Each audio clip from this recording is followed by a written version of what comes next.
In the heart of a small African village named Okwi, there lived a humble farmer named Afolabi. His life was simple but difficult, as his harvest was often too meager to provide for his family. Despite his hardships, Afolabi was known for his kindness and honesty, traits he had inherited from his father. His only wealth was a small farm, an old mud house, and a beautifully carved calabash that had been passed down through his family for generations. One evening, while he was resting after a long day in the fields, an old woman came knocking on his door. Her clothes were tattered, and she looked weak with hunger. Without hesitation, Afolabi invited her inside, offering her what little food he had left. The old woman was grateful and, after eating, revealed her true identity. "You have shown great kindness, Afolabi," she said, her voice changing to that of a younger, powerful woman. "I am not just an old beggar. I am Olikan, the goddess of the sea. Your compassion has touched me, and I wish to repay you for your good heart." She pointed to the old calabash hanging on the wall. "That calabash is no ordinary one. Tonight, place it outside under the moonlight, and in the morning, you will find a surprise." Curious but skeptical, Afolabi did as she instructed.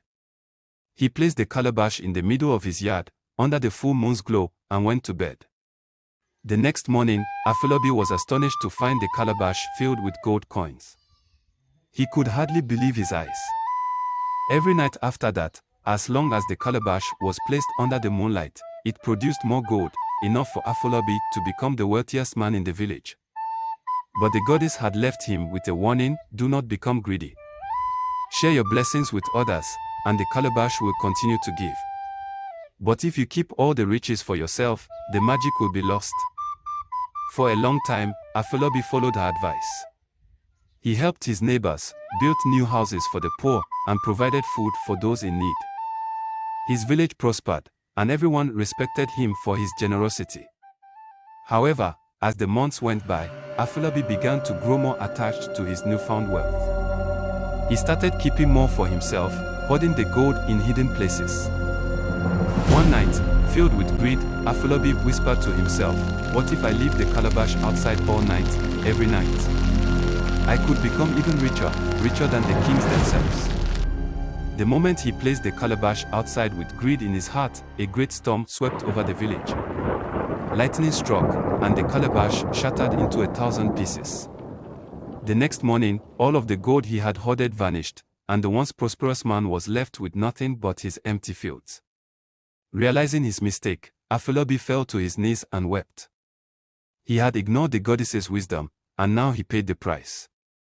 The village, though grateful for what Afolabi had done in the past, could not help but turn away from him as he returned to his simple life as a farmer.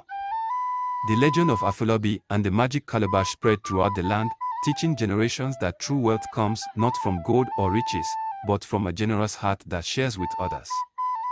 And so, to this day, the people of Okwi remember Afolabi's tale and the lesson of the magic calabash that produces money only when it is used for the good of all.